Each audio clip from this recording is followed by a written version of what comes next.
ನೀವು ಮರಳಿ ಪಡೆಯಲಾಗದ 5 ವಿಷಯಗಳು: ವ್ಯರ್ಥ ಮಾಡಿದ ಹಣ, ಎಸೆದ ಕಲ್ಲು, ಹೇಳಿದ ಪದ, ತಪ್ಪಿದ ಕ್ಷಣ, ಮಾಡಿದ ತಪ್ಪು. ಯಾರು ಯಾರನ್ನು ಉದ್ಧಾರ ಮಾಡೋಕ್ಕೂ ಆಗಲ್ಲ, ಯಾರು ಯಾರನ್ನು ಹಾಳು ಮಾಡೋಕ್ಕೂ ಆಗಲ್ಲ. ಅವರವರ ಯೋಚನೆಯೇ ಅವರ ಉದ್ಧಾರಕ್ಕೆ ಹಾಗೂ ಅವರು ಹಾಳಾಗುವುದಕ್ಕೆ ಮೂಲ ಕಾರಣವಾಗುತ್ತೆ. ಮೇಲಿರುವವನು ನೋಡುತ್ತಲೇ ಇರುತ್ತಾನೆ. ನೀನು ಬೇರೆಯವರ ಬದುಕಿಗೆ ಎಸೆದ ಕಲ್ಲು ನಿನ್ನ ಬದುಕಿಗೆ ಬಂಡೆಯಾಗಿ ಬೀಳುತ್ತೆ.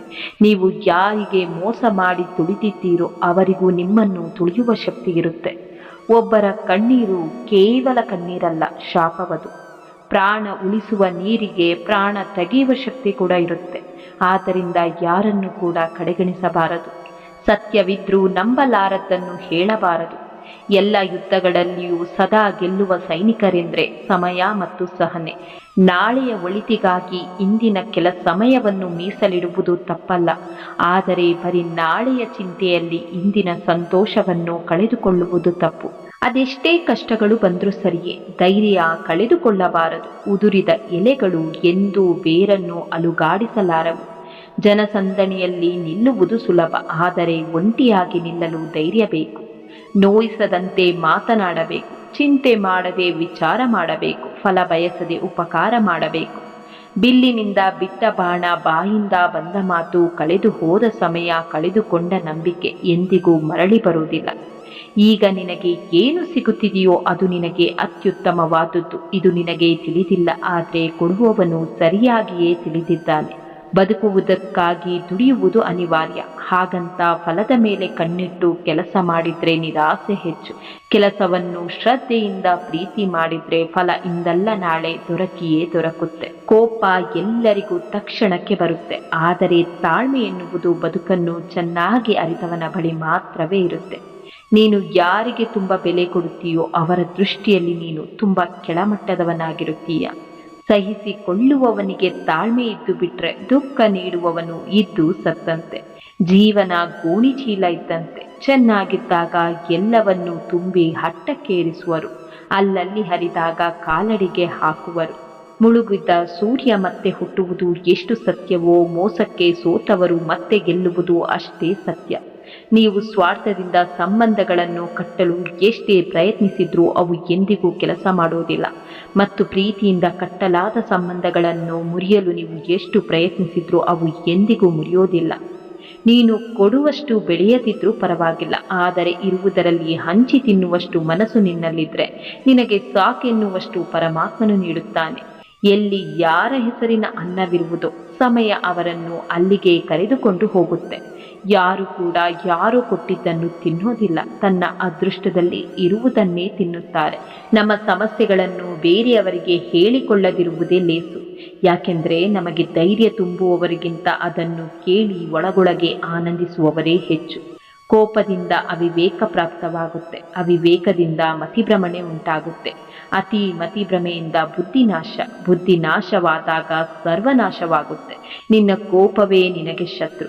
ಸ್ವರ್ಗದಲ್ಲಿ ಎಲ್ಲವೂ ಇದೆ, ಆದರೆ ಸಾವಿಲ್ಲ. ಭಗವದ್ಗೀತೆಯಲ್ಲಿ ಎಲ್ಲವೂ ಇದೆ, ಆದರೆ ಸುಳ್ಳಿಲ್ಲ. ಜಗತ್ತಿನಲ್ಲಿ ಎಲ್ಲವೂ ಇದೆ, ನೆಮ್ಮದಿ ಇಲ್ಲ. ಇವತ್ತಿನ ಎಲ್ಲ ಮಾನವರಲ್ಲಿ ಎಲ್ಲವೂ ಇದೆ, ಆದರೆ ಶಾಂತಿ ಇಲ್ಲ. ಕಷ್ಟದ ಸಮಯದಲ್ಲಿ ದೇವರು ಯಾಕೆ ಸುಮ್ಮನಿದ್ದಾನೆ ಎಂದು ಯೋಚಿಸಬೇಡಿ. ಯಾಕೆಂದರೆ ಪಾಠ ಕಲಿಸಿದ ಶಿಕ್ಷಕನು ಕೂಡ ಪರೀಕ್ಷಾ ಕೊಠಡಿಯಲ್ಲಿ ಸುಮ್ಮನೆ ಇರುತ್ತಾರೆ. ಸಾಧನೆ ಬಯಸುವವರು ಸರಳತೆಯ ಬದುಕನ್ನು ಬಯಸುತ್ತಾರೆ. ಯಾವ ವ್ಯಕ್ತಿ ತನ್ನ ತಪ್ಪನ್ನು ಸರಿಪಡಿಸಿಕೊಳ್ಳಲು ತಾನಾಗಿಯೇ ಹೋರಾಟ ಮಾಡುತ್ತಾನೋ ಆತನನ್ನು ಸೋಲಿಸಲು ಯಾರಿಂದಲೂ ಸಾಧ್ಯವಿಲ್ಲ. ಸಮಾಜದ ಭಯದಿಂದ ನಿಮ್ಮ ನಿರ್ಧಾರವನ್ನು ಎಂದಿಗೂ ಬದಲಾಯಿಸಬೇಡಿ. ಯಾಕೆಂದರೆ ಸಮಾಜವು ನಿಮಗೆ ಸಲಹೆಯನ್ನು ನೀಡುತ್ತೆ, ಆಹಾರವನ್ನಲ್ಲ. ಕೆಟ್ಟತನಗಳಿಗಷ್ಟೇ ಅಲ್ಲ, ಕೆಲವೊಮ್ಮೆ ಅಳತೆ ಮೀರಿದ ಒಳ್ಳೆಯತನಕ್ಕೂ ಎಷ್ಟೋ ಸಲ ಶಿಕ್ಷೆ ಆಗುತ್ತೆ. ಆಯಾಸ ಎಂದಿಗೂ ಕೆಲಸದಿಂದ ಉಂಟಾಗುವುದಿಲ್ಲ. ಚಿಂತೆ, ಹತಾಶೆ, ಭಯ ಮತ್ತು ಅತೃಪ್ತಿಯಿಂದ ಉಂಟಾಗುತ್ತೆ. ಸಮುದ್ರದ ಅಲೆಗಳ ತರಹ ನಿರಂತರ ಒಳ್ಳೆಯದನ್ನು ಮಾಡುತ್ತಿರಬೇಕು, ಕೆಟ್ಟದ್ದನ್ನು ಕ್ರಮೇಣವಾಗಿ ದಡಕ್ಕೆ ಸೇರಿಸಬೇಕು. ಉಪಚಾರವನ್ನು ತೀರಿಸಬಹುದು, ಆದರೆ ಉಪಕಾರವನ್ನು ತೀರಿಸಲು ಸಾಧ್ಯವಿಲ್ಲ. ಸತ್ಯ ಏನು ಅಂತ ತಿಳಿಯದೆ ಇನ್ನೊಬ್ಬರ ಮನಸ್ಸಿಗೆ ನೋವು ಮಾಡಬೇಡಿ.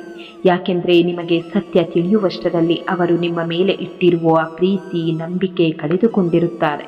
ಒಬ್ಬ ದುಷ್ಟ ಕೆಟ್ಟದಾಗಿ ಗೌರವವಿಲ್ಲದೆ ಮಾತನಾಡುತ್ತಿದ್ದಾನೆ ಎಂದರೆ ಆತ ಅಂತರಂಗದಲ್ಲಿ ಭಯಭೀತನಾಗಿದ್ದಾನೆ ಎಂದರ್ಥ. ಅಂಥವರಲ್ಲಿ ಎಷ್ಟೇ ಶಕ್ತಿ ಇದ್ರೂ ಕೂಡ ಅದು ಎಂದೂ ಅವರ ರಕ್ಷಣೆ ಮಾಡಲಾರದು. ಯಾಕೆಂದರೆ ಅವರಿಗೆ ತಮ್ಮ ಶಕ್ತಿಯ ಬಗ್ಗೆ ಆತ್ಮವಿಶ್ವಾಸ ಇರುವುದಿಲ್ಲ. ನಡೆಯುವ ಹಾದಿಯಲ್ಲಿ ಚುಚ್ಚುವ ಮುಳ್ಳಿದ್ರೆ ಪಾದರಕ್ಷೆಯನ್ನು ಮೆಟ್ಟಿ ನಡೆ. ಬದುಕೆಂಬ ದಾರಿಯಲ್ಲಿ ಚುಚ್ಚಿ ಮಾತನಾಡುವ ಜನರಿದ್ರೆ ನಿನ್ನ ಪಾದರಕ್ಷೆ ಬಿಡುವ ಸ್ಥಳದಲ್ಲಿ ಬಿಟ್ಟು ನಡೆ. ಸಿಕ್ಕರೂ ಸಿಗದಂತೆ, ಕಾಣದಿದ್ದರೂ ಕಂಡಂತೆ, ಒಂದಾಗದಿದ್ದರೂ ಒಂದಾಗದಂತೆ ಸರ್ವವೂ ನೀನೆ, ಸರ್ವಸ್ವವೂ ನೀನೆ ಕೇಶವ. ಚಿಂತಿಸಬೇಡ ಪಾರ್ಥ, ಯಾರು ಎಷ್ಟೇ ಕುತಂತ್ರ ಮಾಡಿದ್ರೂ ಆಟ ನನ್ನ ಕೈಯಲ್ಲಿದೆ. ಕಾಣದ ಕೈಗಳಿಂದ ಸಾವಿರಾರು ಕುತಂತ್ರಗಳು ನಡೆದರೇನಂತೆ, ಮೇಲೊಬ್ಬ ಎಲ್ಲವನ್ನೂ ವೀಕ್ಷಿಸುತ್ತಿರುವನು. ನಿಮ್ಮ ಕಣ್ಣೀರಿನ ಎಲ್ಲ ಹನಿಗಳಿಗೆ ನ್ಯಾಯ ನೀಡುವನು. ಯಾರೊಬ್ಬರ ಬಡತನ ನೋಡಿ ಸಂಬಂಧವನ್ನು ಮುರಿದುಕೊಳ್ಳಬೇಡಿ. ಯಾಕೆಂದ್ರೆ ಬಡವರ ಮನೆಯಲ್ಲಿ ಸಿಗುವ ಗೌರವ ಶ್ರೀಮಂತರ ಮನೆಯಲ್ಲಿ ಎಂದೆಂದಿಗೂ ಸಿಗುವುದಿಲ್ಲ. ಪರರ ಮೆಚ್ಚಿಸುವ ಆಸೆ ನನಗಿಲ್ಲ. ಪರಮಾತ್ಮ ಮೆಚ್ಚಿದರೆ ಸಾಕು. ಪರರ ಕೈಯಲ್ಲಿ ಏನಿದೆ, ಪರಮಾತ್ಮನ ಕೈಯಲ್ಲಿ ಎಲ್ಲ ಇರುವಾಗ ನಾವು ಸಂಪಾದಿಸಿದ ಒಡವೆ, ಹಣ, ವಸ್ತ್ರ, ಆಸ್ತಿ, ಸಂಪತ್ತು ಇವೆಲ್ಲದಕ್ಕೂ ನಾವೇ ಕಾವಲುಗಾರರಾಗಿ ಇರಬೇಕು. ಆದರೆ ನಾವು ಸಂಪಾದಿಸಿದ ವಿದ್ಯೆ, ದಾನ, ಧರ್ಮ, ಪುಣ್ಯ ಇವೆಲ್ಲವೂ ನಮಗೆ ಕಾವಲುಗಾರ ಆಗಿರುತ್ತೆ. ನಿನ್ನ ನೋವನ್ನು ದೇವರ ಬಳಿ ಬಿಟ್ಟು ಬೇರೆ ಯಾರ ಬಳಿಯೂ ಹಂಚಿಕೊಳ್ಳಬೇಡ. ಯಾಕೆಂದರೆ ದೇವರು ನಿಮ್ಮ ನೋವಿನ ಜೊತೆ ಆಟ ಆಡುವುದಿಲ್ಲ. ಸಮಯ ಮತ್ತು ಪ್ರೀತಿ ಎರಡು ತುಂಬ ಅಮೂಲ್ಯವಾದದ್ದು. ನಿಮ್ಮ ಭಾವನೆಗಳಿಗೆ ಬೆಲೆ ಕೊಡೋ ವ್ಯಕ್ತಿಗಳಿಗೆ ಮಾತ್ರ ಪ್ರೀತಿ ಹಾಗೂ ಸಮಯ ಕೊಡಿ. ನಿಮ್ಮ ಭಾವನೆಗಳ ಜೊತೆ ಆಟ ಆಡೋ ವ್ಯಕ್ತಿಗಳಿಗಲ್ಲ. ನೀನು ಯಾವುದೇ ಸೇಡು ತೀರಿಸಿಕೊಳ್ಳುವ ಅವಶ್ಯಕತೆಯೇ ಇಲ್ಲ. ಕೇವಲ ಒಂದು ಹೆಜ್ಜೆ ಹಿಂದಿಟ್ಟು ಕಾದು ನೋಡು. ನಿನ್ನನ್ನು ನೋವಿನಿಂದ ನರಳುವಂತೆ ಮಾಡಿದವರು ಕ್ರಮೇಣ ತಮ್ಮನ್ನು ತಾವೇ ನೋವಿನಿಂದ ನರಳಿಸಿಕೊಳ್ಳುತ್ತಾರೆ. ನೀನು ಅದೃಷ್ಟಶಾಲಿಯಾದರೆ ಇದನ್ನೆಲ್ಲ ನೋಡುವೆ. ಕೆಲವೊಮ್ಮೆ ಬದುಕು ಸಾಕು ಅನಿಸಬಹುದು. ಆ ಕ್ಷಣ ಸಹಿಸಿಬಿಟ್ಟರೆ ಸಿಹಿಯಾದ ಸಮಯವೂ ಬರಬಹುದು. ತಾಳ್ಮೆಯೇ ನಿಜವಾದ ಸಾಧನೆ. ಸೋಲುಗಳ ಹೊಡೆತ, ಅವಮಾನಗಳ ಹೊಡೆತ, ತಿರಸ್ಕಾರಗಳ ಹೊಡೆತ, ಬಡತನದ ಹೊಡೆತ ಬಿದ್ದಾಗಲೇ ಮನುಷ್ಯನ ಬದುಕು ಬದಲಾಗುವುದು. ಬದುಕಿನ ಒಂದು ವಿಚಿತ್ರ ನಿಯಮ, ಪ್ರೀತಿಸಿದವರೆಲ್ಲ ಸಿಗುವುದಾದರೆ ಕಣ್ಣೀರಿಗೆ ಬೆಲೆ ಎಲ್ಲಿದೆ? ಸಿಗುವುದನ್ನೆಲ್ಲ ಪ್ರೀತಿಸುವುದಾದರೆ ಕಣ್ಣೀರಿಗೆ ಅವಕಾಶ ಎಲ್ಲಿದೆ?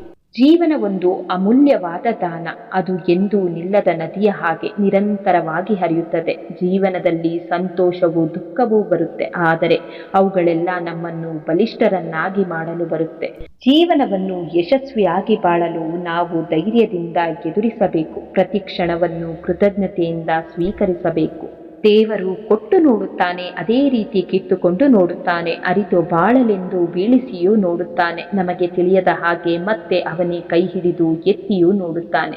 ಇದನ್ನು ಅರಿತರೆ ಇಲ್ಲೇ ಸ್ವರ್ಗ, ಅರಿಯದಿದ್ರೆ ಇಲ್ಲೇ ನರಕ. ವ್ಯಕ್ತಿತ್ವ ಸ್ವಲ್ಪ ಕಠೋರವಾಗಿರಬೇಕು. ಇಲ್ಲವಾದರೆ ಕೆಲವು ಸಂದರ್ಭಗಳಲ್ಲಿ ನಮ್ಮ ಅತ್ಯಂತ ಸರಳತೆ ಹಾಗೂ ಸವಿನುಡಿಗಳನ್ನು ನಮ್ಮ ದೌರ್ಬಲ್ಯ ಮತ್ತು ನಟನೆ ಎಂದು ಪರಿಗಣಿಸಲಾಗುತ್ತೆ.